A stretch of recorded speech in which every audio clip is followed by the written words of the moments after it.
Greetings and welcome to Outlaw Gamer Radio, the official podcast of OutlawGamers.com. This is the show where we live to play and play to live. I'm Brent Adams, joined by a man who regularly gets his clothes stolen while soaking in a bathhouse, Mr. Lauren Baumgarten. Lauren! Hey, Brent, how you doing, buddy? What's going on, man? I hear that's a real problem on the bathhouse scene these days. I am, now I know. I didn't even know what you're referring to. I thought you were just making a comment about last week, but now I see that it actually relates to the show. There is an actual tie-in to the show. There is a tie-in to the show. I apologize, by the way, for making us late this week. It was my fault. Apparently, Brazil can't support my internet needs. There's a lot of appetites Lauren Baumgarten has that Brazil's just not ready for. You know what I'm saying? No, but there's a lot that that aside, enough about bathhouses though. There's another introduction that we need to make here at the top of the show, because lurking in the background, though you might not be able to hear his voice, you can certainly hear his hair. The one, the only, Mr. DK Money Shazal, Daniel Kayser. What's going on, man? What, dude? You know how hard it was not to laugh during that intro? I was like muting my mic because that was pretty funny. The visual. So that's what comedy's all about, right? The visual. Yeah, painting a picture. So just imagining Lauren in a bathhouse with like emerging to find that his clothes have been stolen. Wait a minute. You're back. You're here. You're on the show for 2 minutes. And you're not commenting just on how like that Brent's funny, but it's the visual of me being in the bathhouse. It's really the visual of you. Like the oh my God, what just happened? That look. Yeah. I've visualized you in a bathhouse for years. Nothing's new there. Hey, thanks so much for having me on. I love you guys. Congrats on all this stuff going on with Outlaw. It's great. I love what you guys are doing, and I'm honored to be on the show. And it feels like old times, especially like if Tony's mic were muted. That's exactly right. I mean, let's be honest with ourselves. That's usually what we were kind of hoping for every week, you know? It's like, hey, Tony, like, what if you just sort of like, you know, were like on the line with us today, but didn't really say anything? I can't tell you, and just a little inside baseball here, how many times Brent and I made the joke when Tony showed up, like, oh, is he going to be on the show today? Oh, like we did it every week. Every week. Like, and it would always be like, Tony's like, hey guys, what's going on? Right in the middle of me and DK's like, I know, he's just like so fucking, hey man. Oh, hey, you're here. And you'd think that would get old, that it wouldn't be funny after a while, but for DK and I, never happened. Repetition. Never happened. Still baby. Funny after all these years. So, yes. Let's go ahead and kick this thing off, guys. We're going to start in the garage. We've got some videos. We got some news that we're going to talk about, but we're going to start with the video that inspired today's Lauren bashing intro, and that is the PlayStation Experience demo walkthrough of Until Dawn.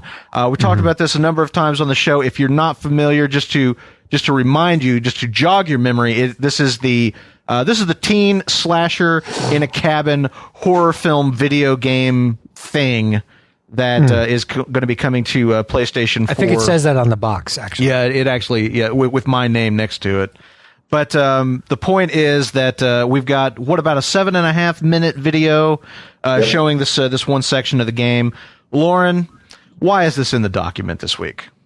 Well, I think if you watch the video, you will know the answer to that question, because it's freaking awesome. That's why. This demo, I don't know how I missed this demo. It came out in December, and I missed it somehow, but I stumbled upon it when looking at stuff for last week's show. Yep. And Brent, this is a game that I'm very interested in. I like horror games. Yep. I really like the fact that there's people playing in the sort of more traditional, campy, Friday the 13th kind of horror genre, as opposed to something like The Evil Within, which is actually scary as shit. I love that the sandbox is being played, and we talked about another game that's also playing in the sandbox last week or the week before. But I stumbled upon this video, and I watched the 7 minutes of video, and I thought it was really, really well done, and it looks really interesting. There's so many things about it that I thought were well done, not just in capturing the sense of those movies, but from the graphics, the character animation, sort of what's going on as she moves throughout the house and how freaky the villain is. I thought it was really, really great footage, and I thought attention needed to be paid. Right. Well, I'm also interested in this, as we've talked about in the past, although I really do not care for this genre of horror film really at all. It's not to my taste, but I appreciate... He's afraid of towels. Yeah. He had a rough time at camp as a kid. And there's a story behind that we won't go into. But anyway. We just refer to it as the towel incident. We leave it there. So, but my point is that while I'm not necessarily into this genre myself, I dig that I dig what they're trying to do. I dig the fact that they're really trying to play in that sandbox. And that it is kind of, a celebration of something that they obviously have a lot of love for. But the thing that really interests me about the game specifically is I'm very, very interested in the kind of the dynamic sort of storytelling. The butterfly effect they talk about. Yeah, engine that they've put into place. I really want to see that in action, and I want to see how satisfying that is to play through. If they've been able to create a game that has, I can't remember how many characters there are in the game, like eight people or whatever. But if they've been able to create a game where you can play as one of those 8 people, and through their kind of, branching story system or whatever, like it actually legitimately kind of feels like, the story takes place from their perspective, and there's like all these unique things to their choices that go in very divergent ways when you play as other characters, as opposed to simply it's the same character making the same, or it's a different character making the same choice over and over again. If they've really been able to do something innovative on that front, I'm interested in that, if not the actual substance of the game. What about you, TJ? Anything here? I'm polar opposite of you guys. Mainly on the heels. I think this is like one of the worst things right now for Sony, just because, coming on the heels of The Order 1886 getting bashed by a lot of people for basically being a QuickTime movie that that maybe lets you shoot guns every once in a while.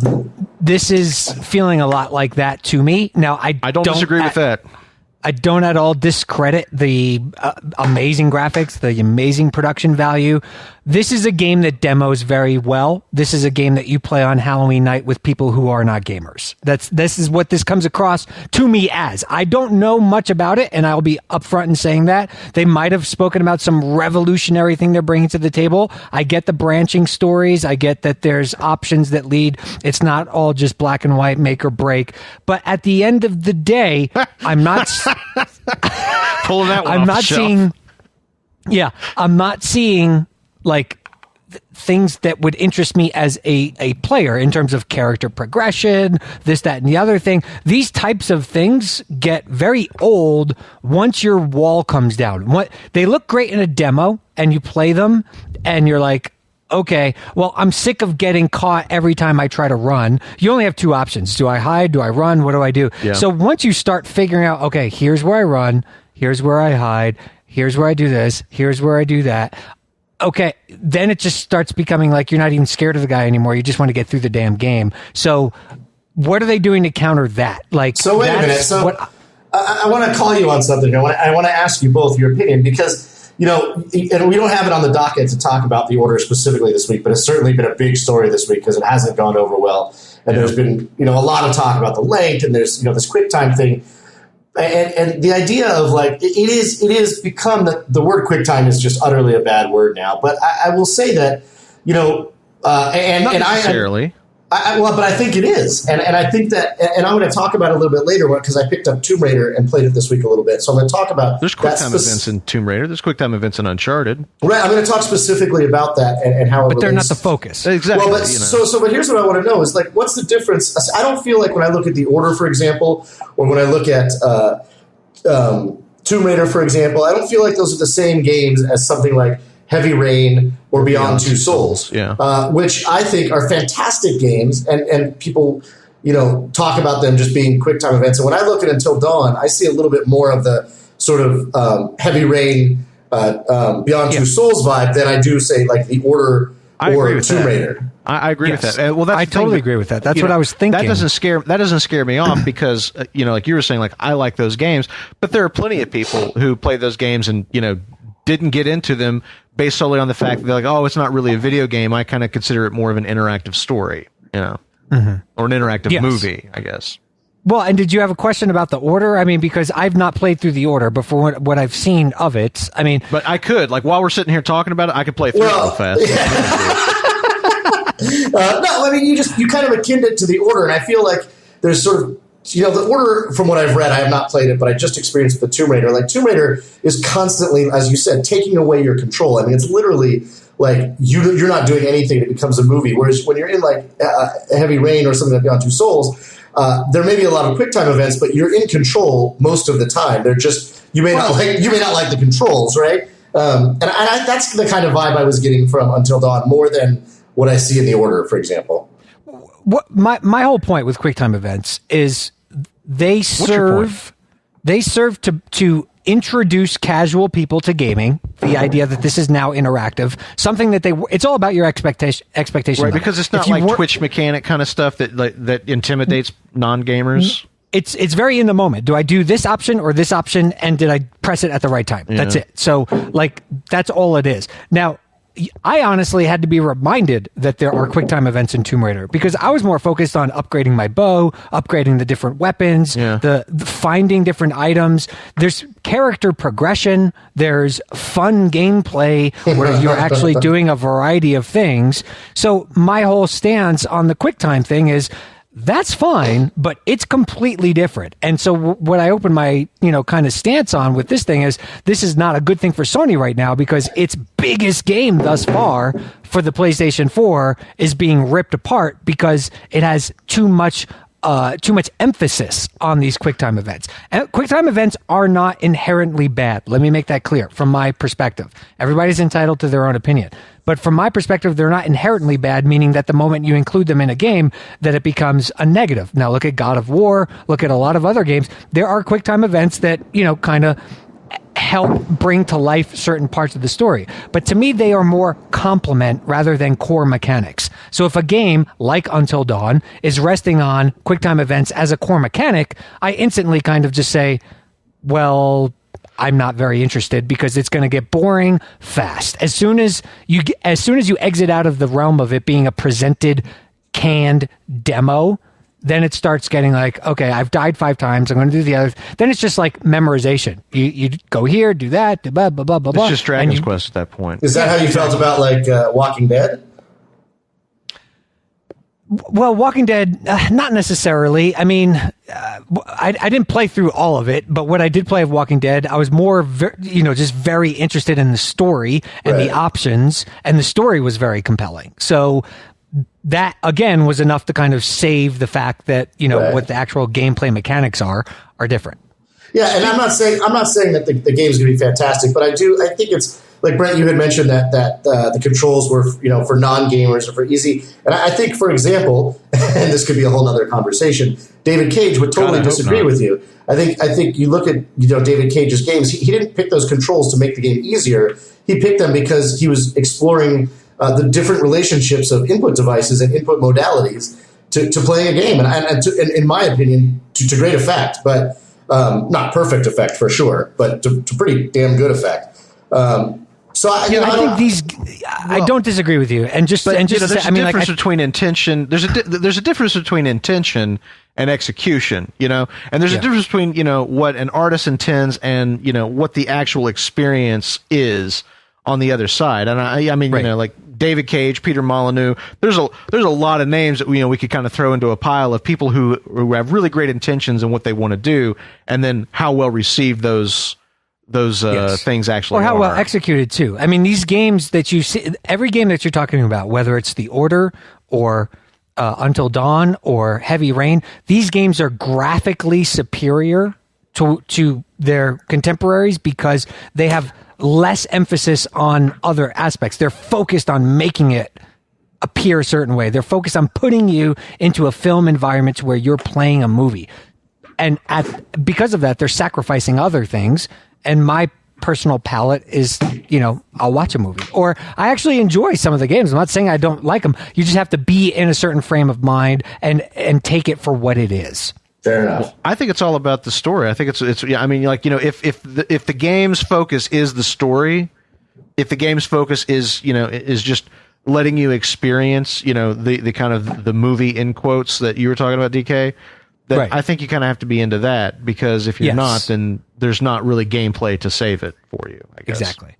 Speaking of Tomb Raider, Crystal Dynamics wants everybody to know that the exclusivity for Rise of the Tomb Raider on Microsoft platforms is in no way a new thing, and that the partnership with Microsoft began in 2008.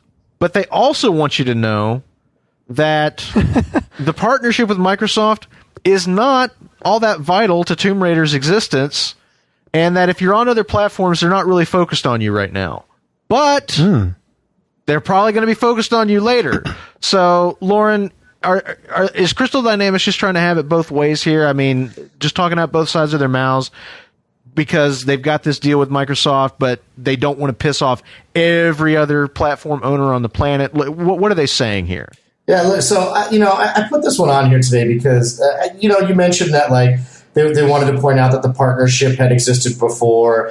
And you mentioned that, this quote going back to Lara Croft and the Guardian of Light. Right. I mean, there's this quote, which is, I think, a little out of context, sort of, that says, the reporter asked him if it wasn't for Microsoft with this, are you saying if it wasn't for Microsoft, this game wouldn't exist? And the guy's like, no, I'm not saying that, because, well, that's just a silly statement. Like, if Microsoft wasn't here, nobody would have made Tomb Raider. And so that quote is kind of a little questionable. But what I really sort of wanted to talk about here was this Microsoft exclusivity crap that we all experienced when they announced the game. Yeah. Was it E3 that they announced it, I think? That, when they said it was Microsoft exclusive, everybody freaked out and they kind of backed up and said, well, it's not, it's timed exclusive. It's timed exclusive, yeah. And now they're back using this language of, like, they're using this smarmy language, in my opinion, of, like, well, what they said very specifically, and it makes me actually wonder if there's another company working on it, maybe, I don't know.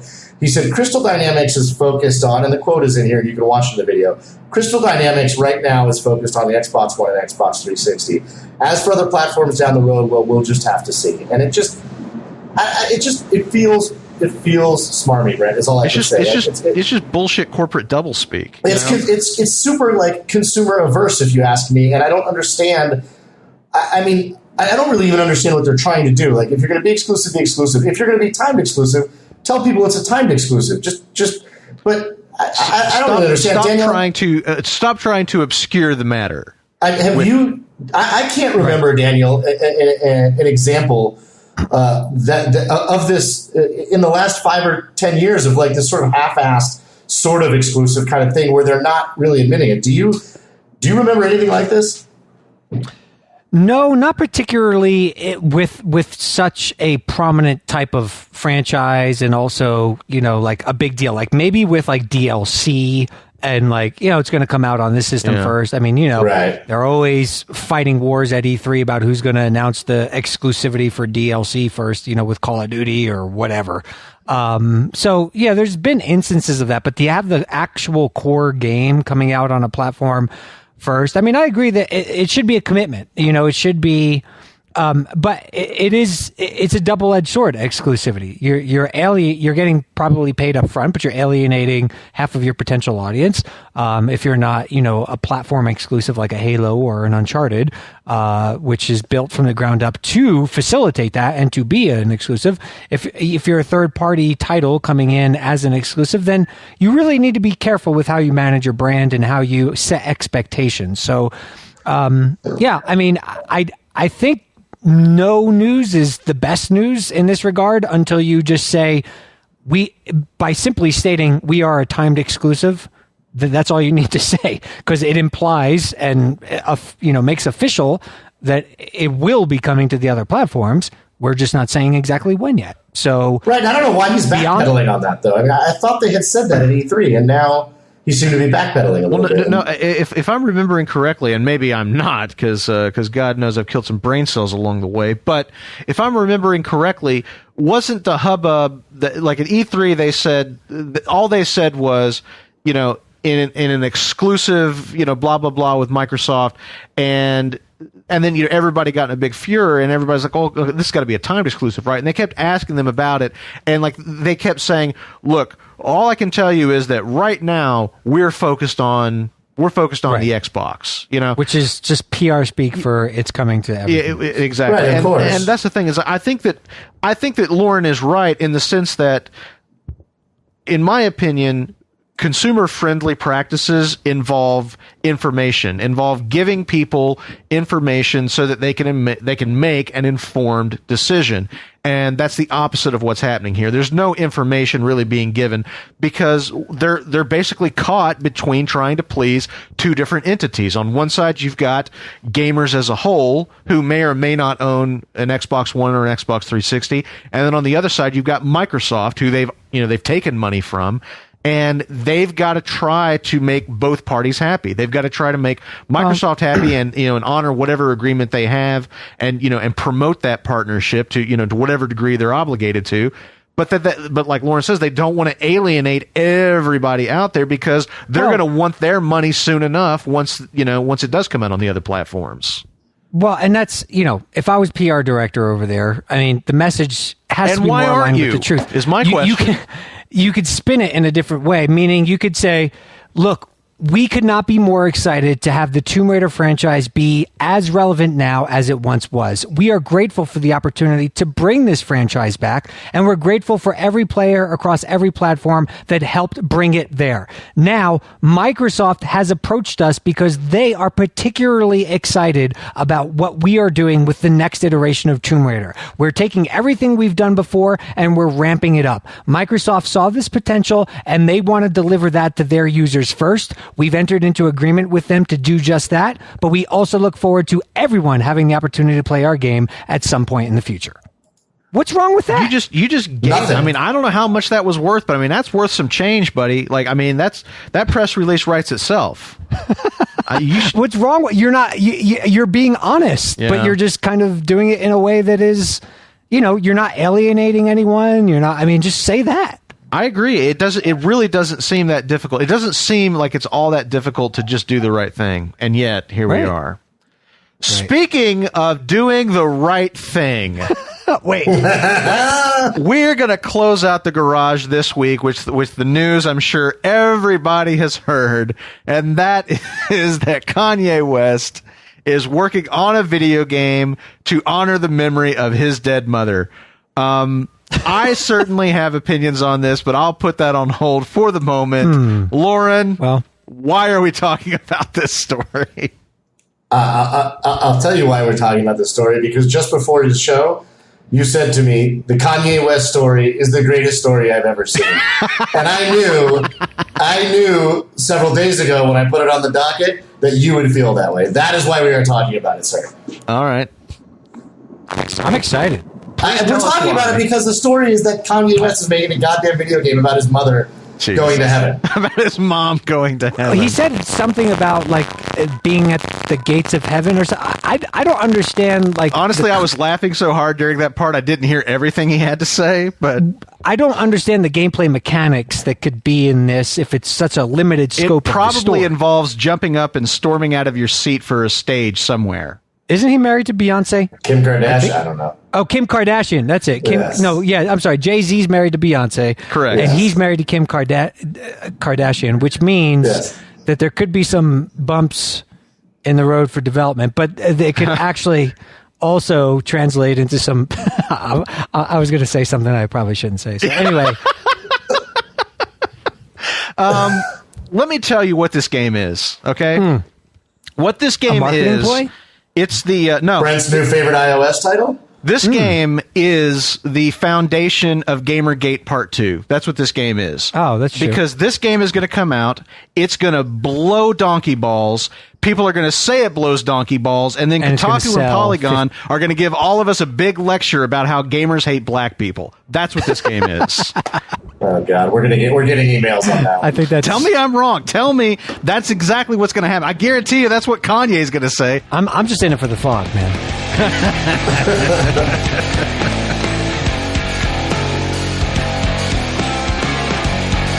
right, guys, we have left the garage and headed into the clubhouse. We got Daniel Kayser to come in here with us. He has no idea what he's getting into, and that he won't get out. Here. Turn up the heat.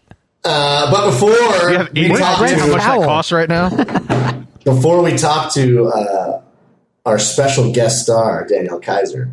Not Brent, just a special guest star. I like That's exactly right. I really want some 70s music and like you in the credits real big.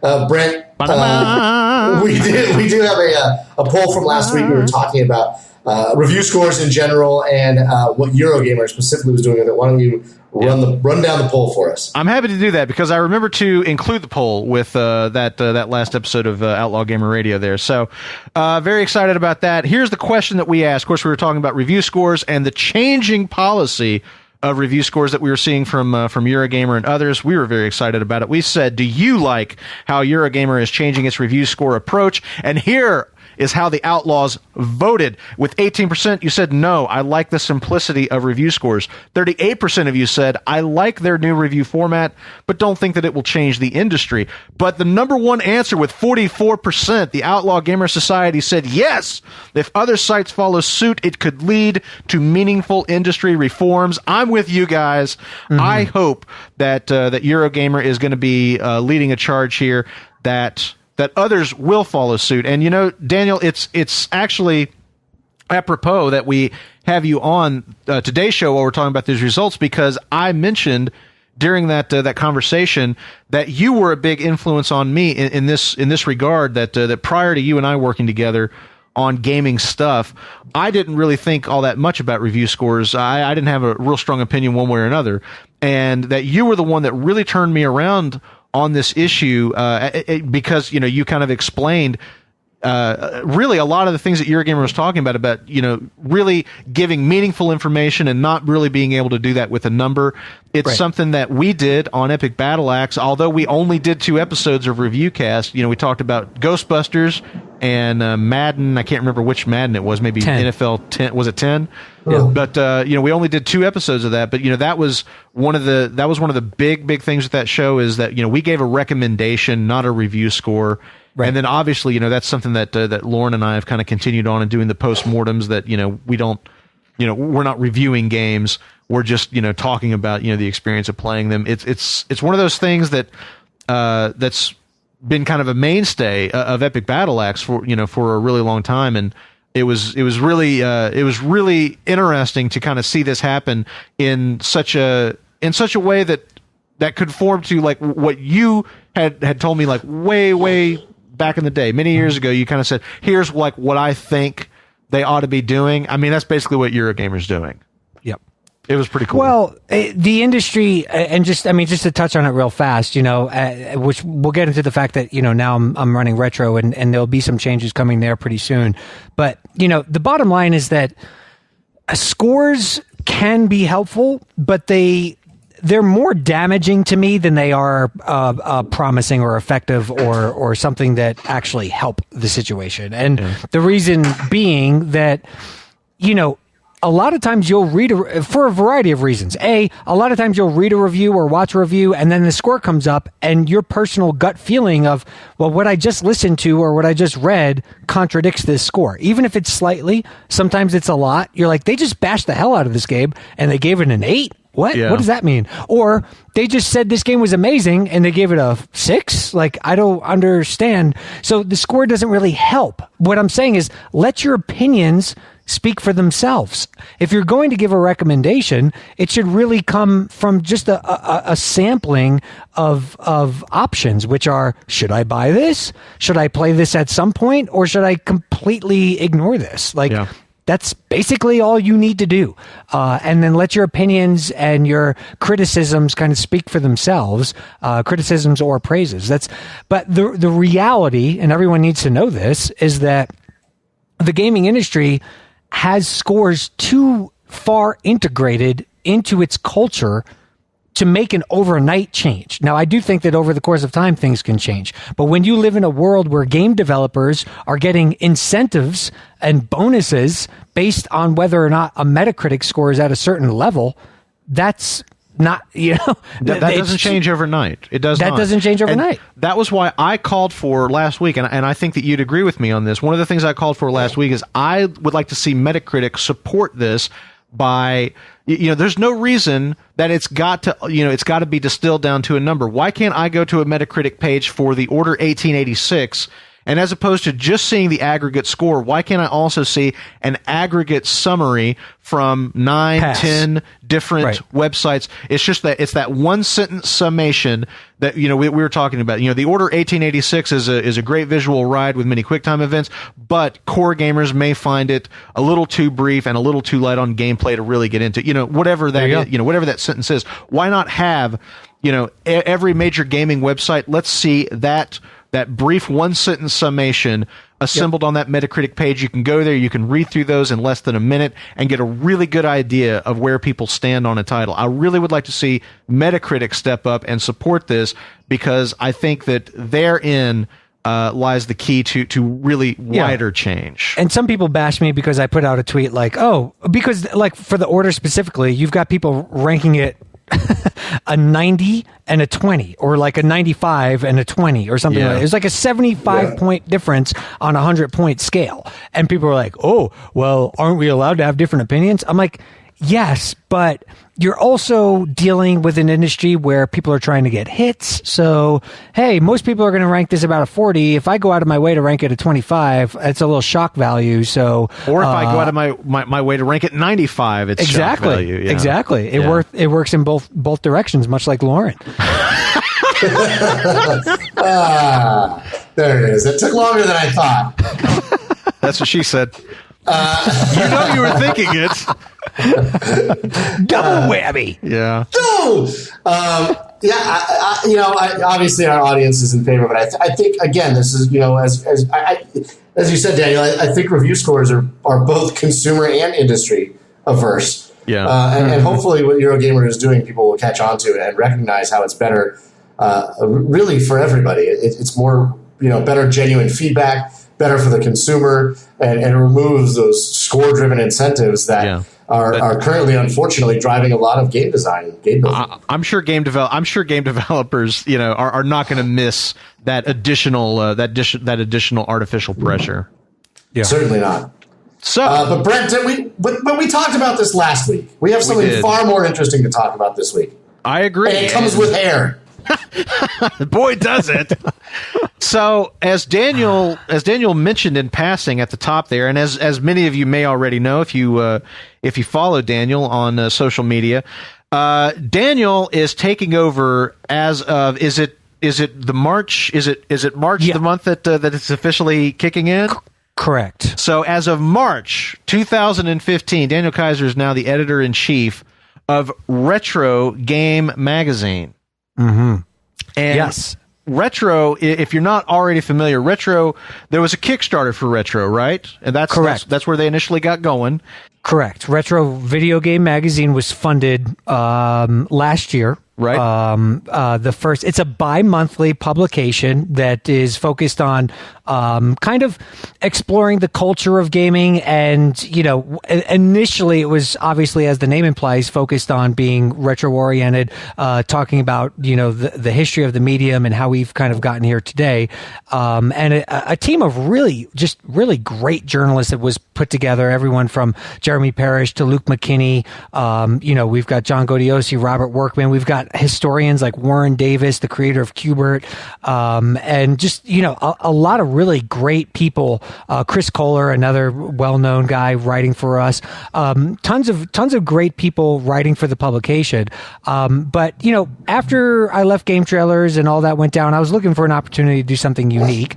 And my background, a lot of people don't know this. Brent knows this, but my background was in print. Prior to my career with Game Trailers, I actually was a print production manager at a publication in Tennessee. I started my own print publication focused on the gaming world. I used to read that in college. Like that used to like your like that early little game magazine that you guys did used to be. They were always floating around the digital media center when I was in college, and I would tell. It's like, hey, like my buddy, like he made this. That's awesome. Well, and there is something fun about print, right? I think we've explored a lot of stuff and there's no doubting the convenience of, online information and no, also, not at all. But you can't leave a website on a desk for somebody to wander by and discover.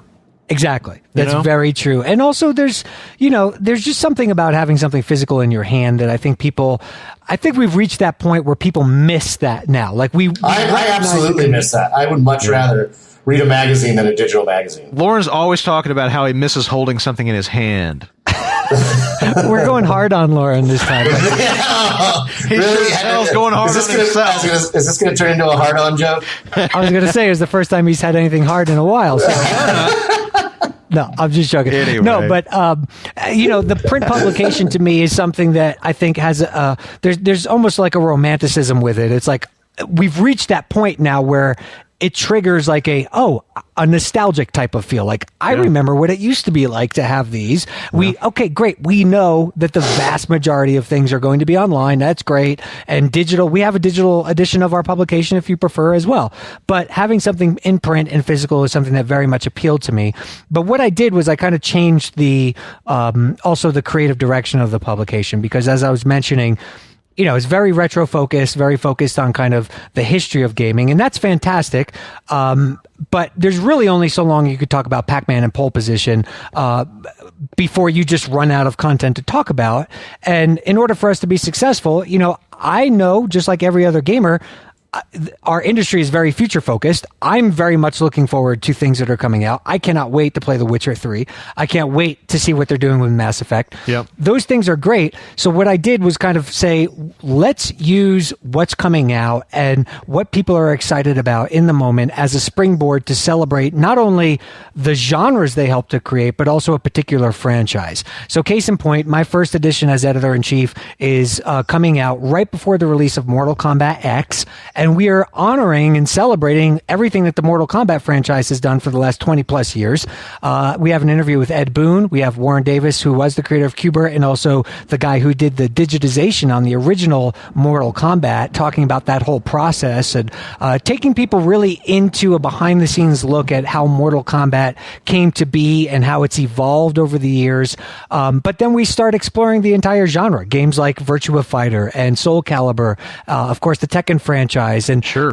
Look at things, even games like Samurai Showdown, which are not as celebrated, but very much important to this genre. So that's what I want this project and this publication to become, kind of celebrating gaming's past, present, and future, looking at current releases as springboards to honor franchises and explore the past. And so that's what we're doing. And we have, we'll be announcing each edition. The whole year is pretty much laid out, as you could imagine. And we've got some amazing games that we're profiling. But, I want this to be a coffee table book that people pick up at Barnes & Noble, where we're going to be distributed, or via subscription. We have print and digital subscriptions available.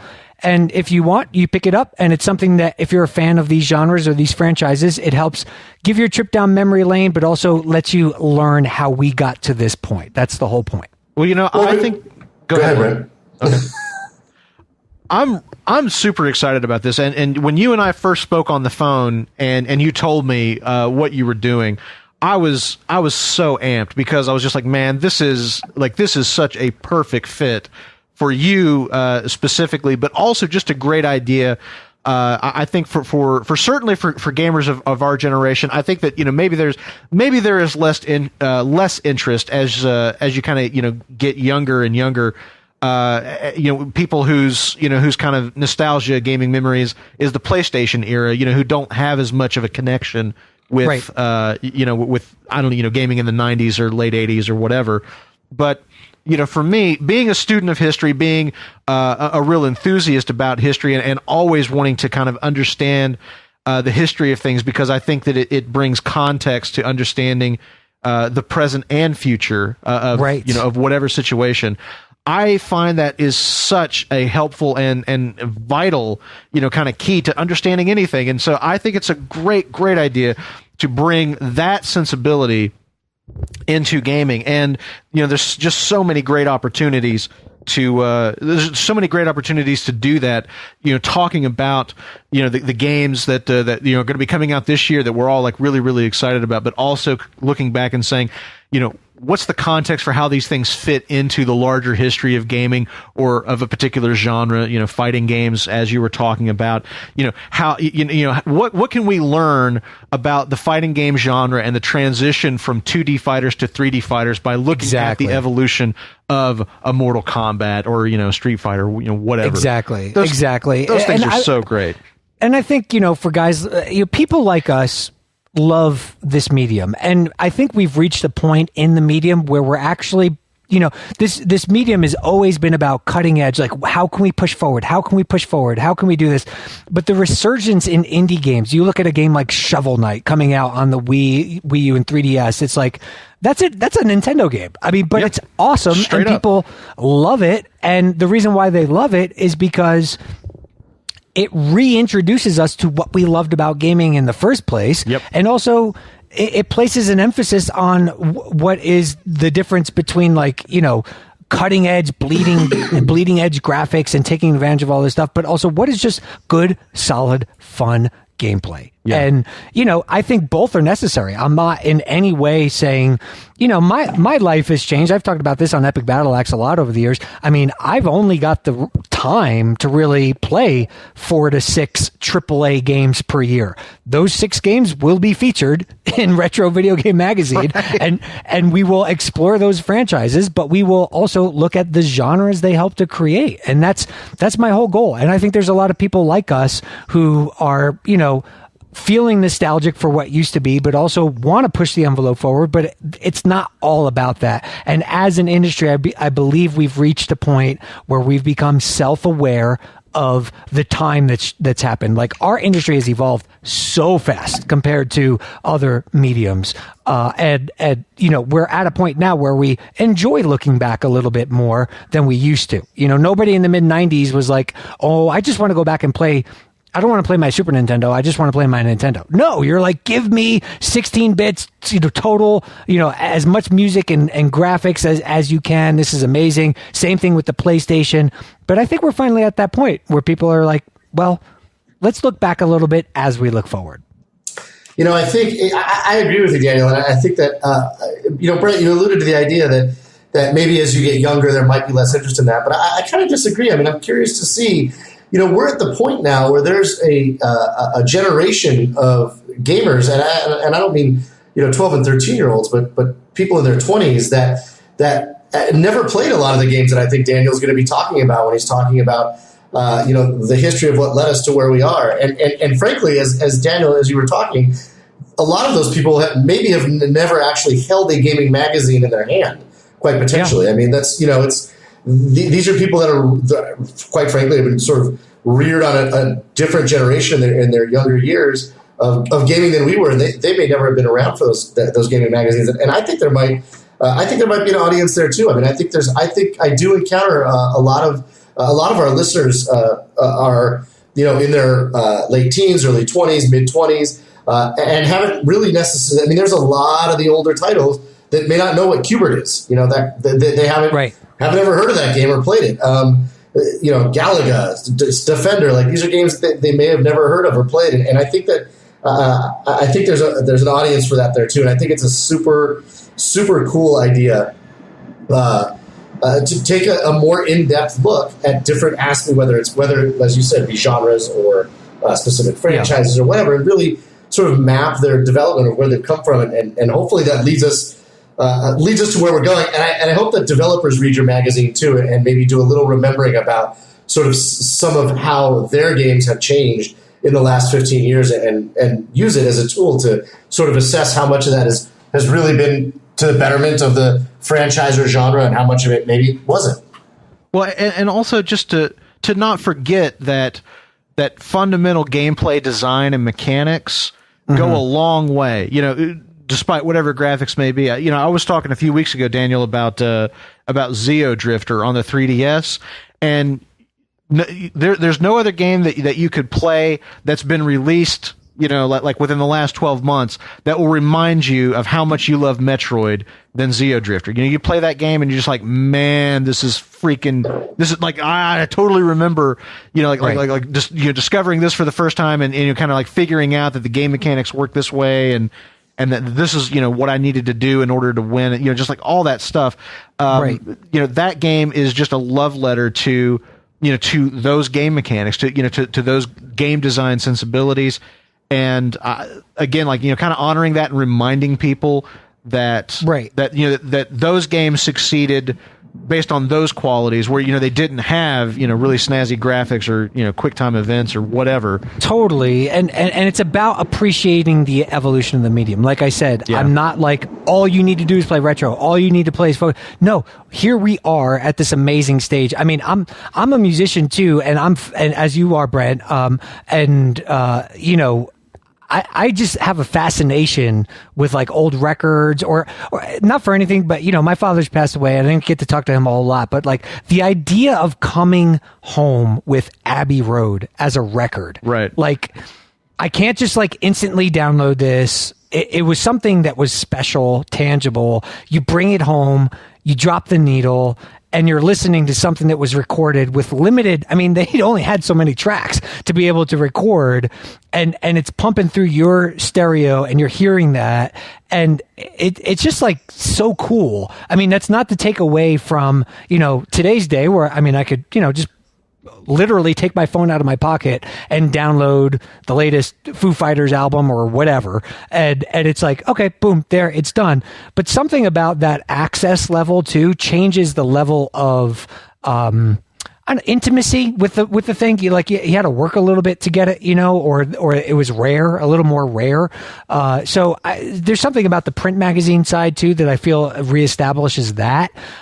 You're looking forward. I remember as a kid, I mean, I would anxiously wait for Nintendo Power to show up in my mailbox. Man, it was the best. And, it was the best. When it did, it was like Christmas morning. And I think that's why you're seeing a resurgence of things. Like, I think subconsciously people might not really recognize that they're doing it, but you're seeing products and services like Loot Crate and things like that really take off because the genuineness of that is something that is a connection with us as people, as consumers, and we're seeing that happen. And so my hope and my focus is that retro can serve to ignite those flames of passion for understanding where the medium has been, where it's going, and also just invite nostalgia from people who get it, and also invite information and the opportunity to kind of learn something about the history of this medium if you are a fan of what interactive entertainment really is. Well said. Yeah, man, I was so excited when you told us that you were doing this, and I don't think, first of all, I honestly don't think magazines have transitioned as well as most other things to a digital format. They're just, they're just, I mean, they on a 10-inch tablet, you're still reading something that's half the size, right? And this doesn't matter necessarily when you're reading a book, obviously. And if you're watching a movie and you have the sound is really good, it's very tenable in that regard, no question.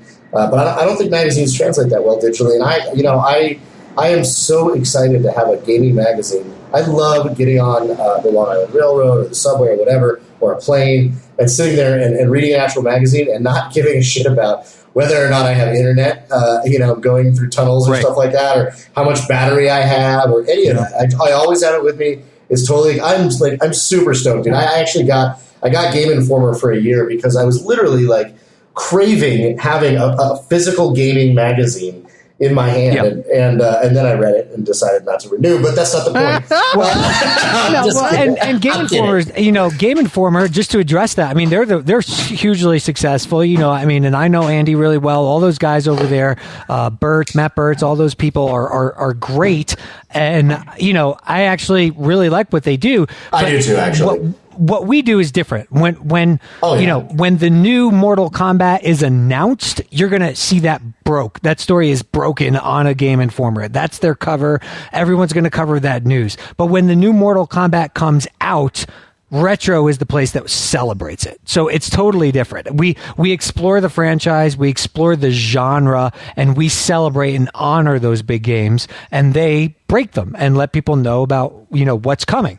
Both equally important, but we're totally different. So yeah, it's interesting to see that. I can't wait to have that in my hands. I'm so super excited for what you're doing, and I think not only am I excited again to have a gaming magazine like that, but what you're doing with it is also in my opinion, innovative and super exciting. And I can't wait to get my hands on, it's the games that I'm waiting for. Like, I'm thinking as you're talking about the Uncharted issue. I'm not saying to anybody that there is going to be one or anything like that. But I mean, like, issues of the games that are really big on my list. I can't wait. I think it's fantastic. Well, thank you so much, guys. I appreciate the opportunity to speak about it. And, it's equal parts exciting and daunting, starting a new project, doing something completely new. Sure.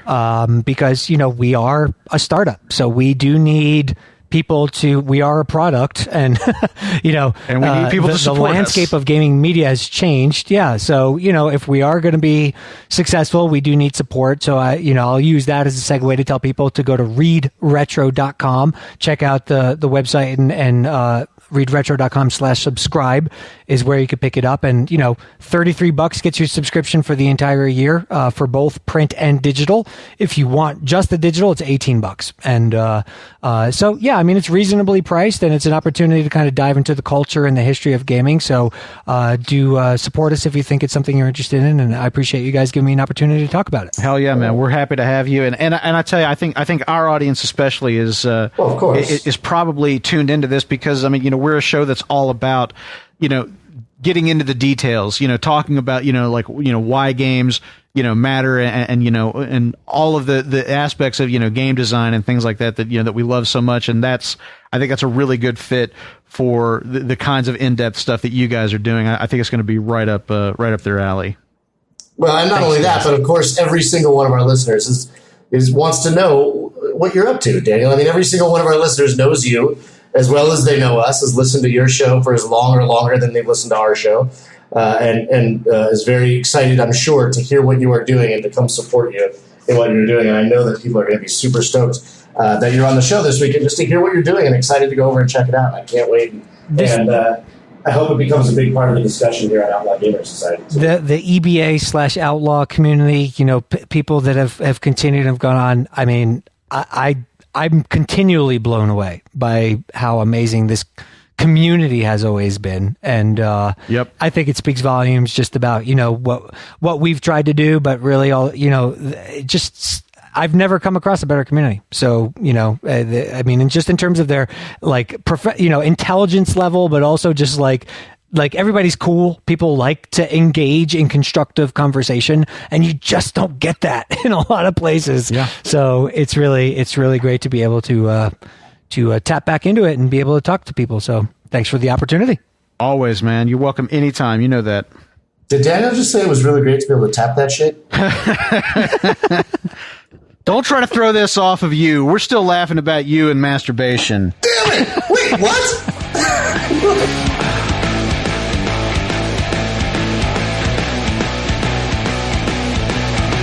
All right, guys, we're going to hit the road and talk about the games that we've been playing. We want to thank DK again, who he's got to run for other stuff. He's a busy guy, and busy guys. Oh, don't lie, dude. We put him on the back of the bike like the little kid that he is when we hit the road. And then we kicked him off. he flat fell off the back of the bike. He just fell off. Anyway, that's right. DK's got to run, but we just want to thank him once again for coming on the show, classing the place up a little bit. But let's get to what we're playing. Lauren, I see Evolve in here in the list. Have you been checking it out? No, I have not. But I did. So, I mean, I played in the beta, Brent, and one of our listeners who wants to remain nameless was very kind enough to give me a Steam code for Evolve. He wanted me to check out the game. He really wanted me to play it. I was candid with him that I was out on vacation last week and not to be mad if I didn't get to it right away. So I only played like 15, 20 minutes, but I just got to the tutorial on PC. But I'm looking forward. First of all, I want to say thank you very, very much to this listener. That was very kind of him. I'm looking forward to checking it out. I am, Brent, I mean, I suppose you know this, but the listeners don't. I am moving back to the U.S. From Brazil in about 4 days. I got a new job back there that wanted me back in a week. So I will be probably leaving HB Studios as community manager at the golf club.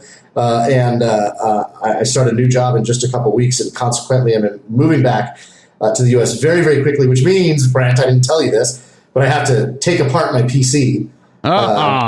And so I will be sans PC now all of a sudden for the next probably 2 weeks. So to the gentleman who gave that to me, I apologize. I will not get to play Evolve for at least 2 weeks, but I will check it out and we will talk about it out of respect for that gift. And I'm very curious to check it out. So I'll talk a little bit more about that in maybe 2-3 weeks when I get a chance to dive in. Awesome. Yep. So what's next? What's next is you are not going to spoil this game for me. That's what's next. That's right. I did make a solemn vow not to spoil The Wolf Among Us. But I have finished the game at this point. And? Do you feel satisfied? Yeah, I really like it. I mean, I think that I think that it's a very different feeling being here at the end of The Wolf Among Us as it was, say, the first season of The Walking Dead. You know, like just emotionally, like very different kinds of resolutions and everything. But I have to say that I think that because the source material, the Fables graphic novels from DC Vertigo, those being the basis of The Wolf Among Us, and all the different layers that those have in terms of storytelling, what they're about thematically, the fact that they are drawing upon this this great genre of film noir and the hard-boiled detective novel, all of those things that are so cool to me, and all of that getting boiled into this game. I really, really liked. In terms of gameplay, I got to say, I think Chapter 2 is still my favorite. I really, really liked what they were doing with the detective gameplay in Chapter 2. Although there's some cool stuff, that kind of goes on in this 5th chapter where, you have the ability to, to kind of make some, if you've figured it out, if you've, done some deduction, and piece some things together, then the game gives you the opportunity to kind of say like, hey, I think that so and so did X, Y, and Z, or that kind of thing, and that's pretty cool. So I won't spoil anything, but I'll tell you that I loved it. At the end, I really, really loved The Wolf Among Us. That there were chapters that I felt were stronger on gameplay that I connected with more than others, but taken in sum total, I loved the experience of playing The Wolf Among Us. I don't know if they're going to do anything else, in this sandbox. I don't know if they feel like they've got another story to tell that would be here. But I would love to. I'd love to do something else, with Bigby Wolf and the Fabletown crew. Yeah, I was not aware of this of Fables before The Wolf Among Us, and I just think it's awesome source material, and I need to get to finishing that game. I can't believe I haven't finished that game. I do need to get to finishing it. I'm stoked. It won't take you long. I think I've got maybe 8 hours in the entire season. So it's not a huge investment of time it would take you to get through it. And if you're anything like me, once you start back, it'd be pretty easy to keep going. Yeah, I'm excited to hear that you enjoyed it so much, and it makes me want to go play it again. But of course, I'm taking apart my PC. So, well, there's that, of course. Yeah. All right. So what's next for you? Brent, I was really on the fence about buying The Order this week with all the reviews, and not just the reviews, but the way people were talking about it. And I thought, I don't mind QuickTime if it's done right. I mean, we talked about this earlier. I love Beyond Two Souls. I love Heavy Rain, certainly. And I thought, and I don't need a game that's like super long, even if it's 8 to 10 hours. If it's really good, I'm down. I'm looking at it and I'm thinking, God, it looks really beautiful, but people are talking a lot about how the game takes away control from you all the time. And I thought, and that there's unskippable cutscenes. And I thought, well, that's really annoying, especially if you die and you have to go back and watch the same cutscene over and over. And so I decided against buying it. I thought, you know what? I'm going to wait longer, see what more opinions from people, maybe see if it gets cheaper. So I'm not going to do that. But there was a sale on Tomb Raider on the PS4, and I had been looking with all this stuff coming out about Rise of the Tomb Raider. I was like, I want to play this game again. And I would love to play it on the PS4 in the definitive edition, but I'm not paying $40 when I own it. And lo and behold, the game goes on sale for $14. Of course. So I bought it. Excellent. And I started playing it. And I gotta say, like, in the first half an hour, goddamn if there's any other game on the planet that takes away control from you more than Tomb Raider. Right. It's super, super annoying. And I really am like, it was happenstance that I played this game instead of the order, but it really made me be like, I'm so glad I didn't buy the order, because I am so annoyed with Tomb Raider at this point that I'm not sure if I'm going to go back and play it anymore. Really? Yeah, it looks good on the PS4, but honestly, it looks dated already. It looks dated, and it just doesn't. I don't know, man. It's so they're so annoying in the beginning, and I remember as I got my first skill point that like the game is so like that RPG quote system is such crap that you end up like upgrading everything, and it's just a question of what order you do it in. And yeah, but I remember we talked about that, back in the day, and I don't know, like I have such mixed feelings on that. It's kind of fine, I think, like early in the game, but as you get later and later on, and you kind of like realize that you're just going to max out everything. I don't know. There is something about it that ultimately I feel a little bit unsatisfying. Right, so now playing it again, I already know that at the beginning of the game. Now, at least the beginning of the game, initially, they kind of have you fooled into thinking like, oh, I'm making a choice here. And it's at that moment when you realize, oh, my choices really didn't matter that much because I'm going to end up upgrading everything anyway and not that far into the game, that it sort of becomes meaningless. Well, now I know that from the get-go.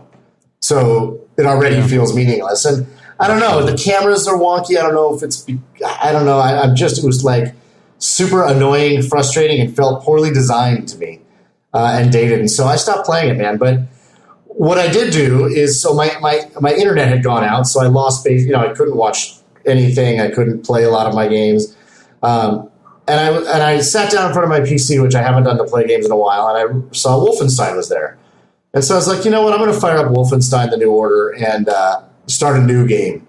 And I played about the first 40 minutes of that, and I'm for 40 minutes, I was blown away moment by moment at how well designed that game is in every single respect.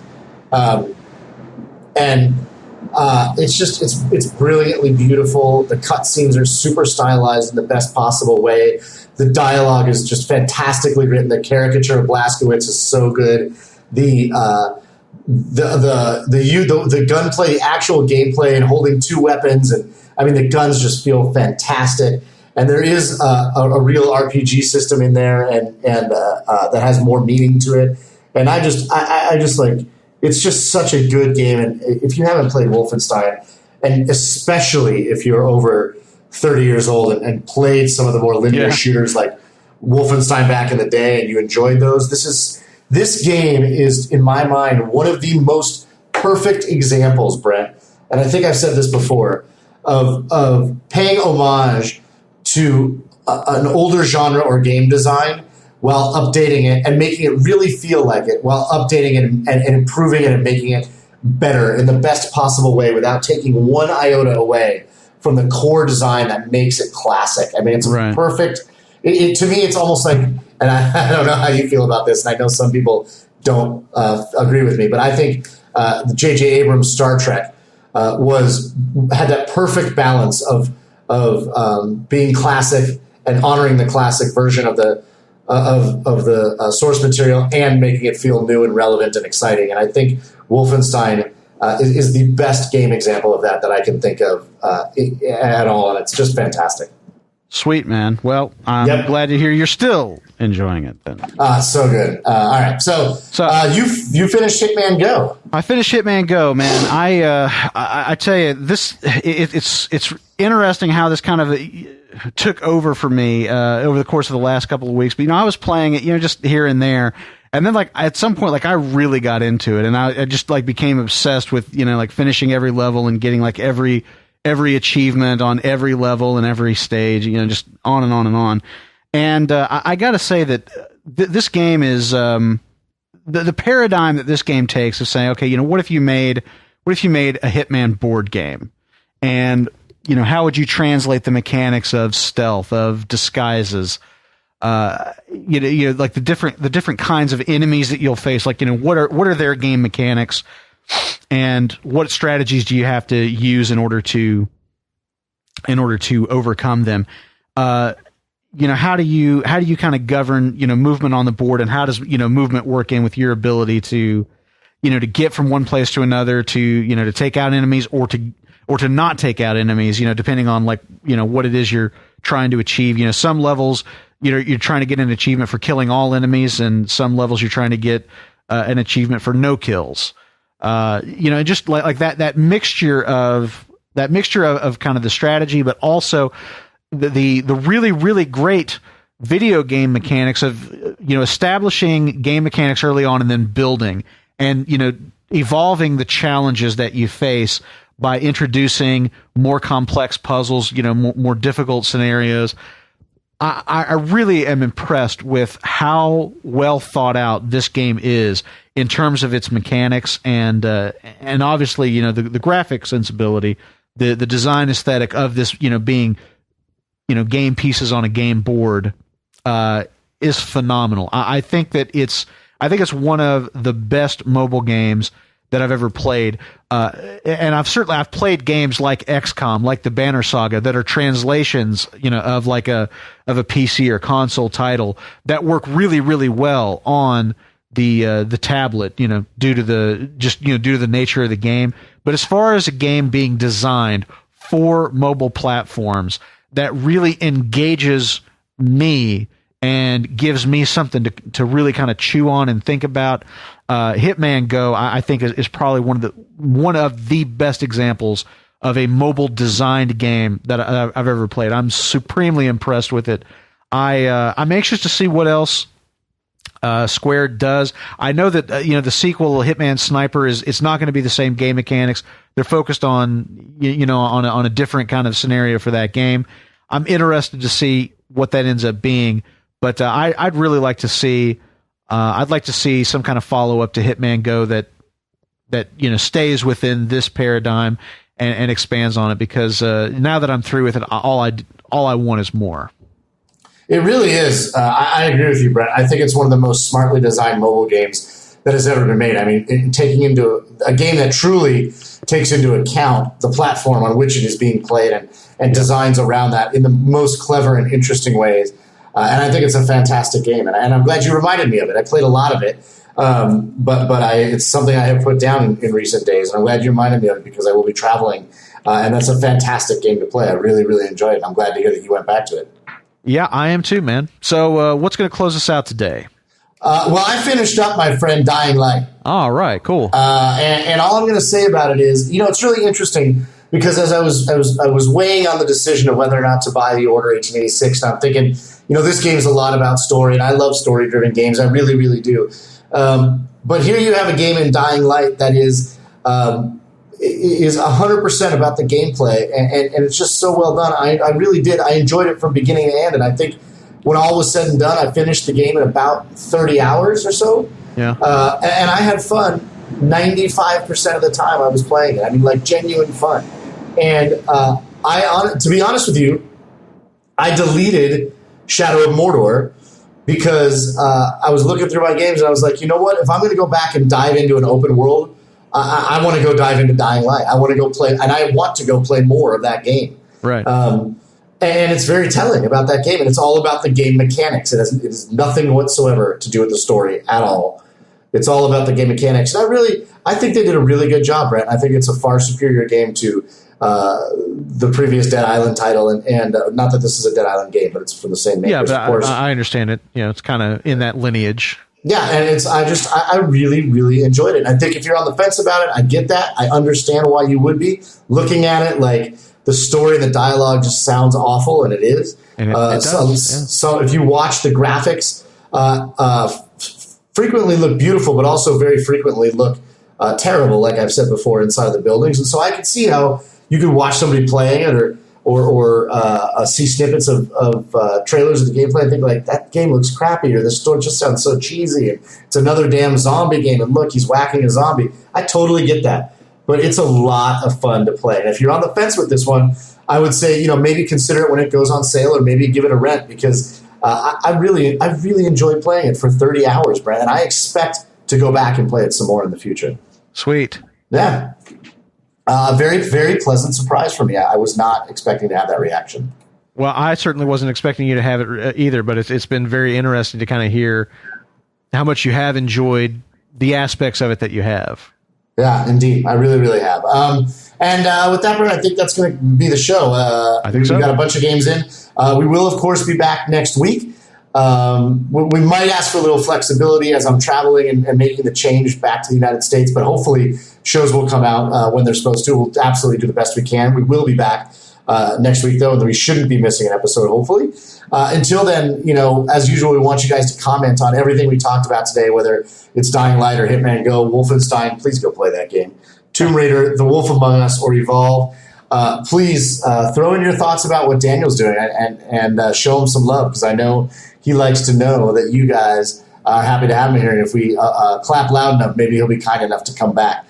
And, of course, what we talked about in the garage today, got to make a comment about Kanye West. I mean, everybody's got to be, at least to some degree, super interested in that.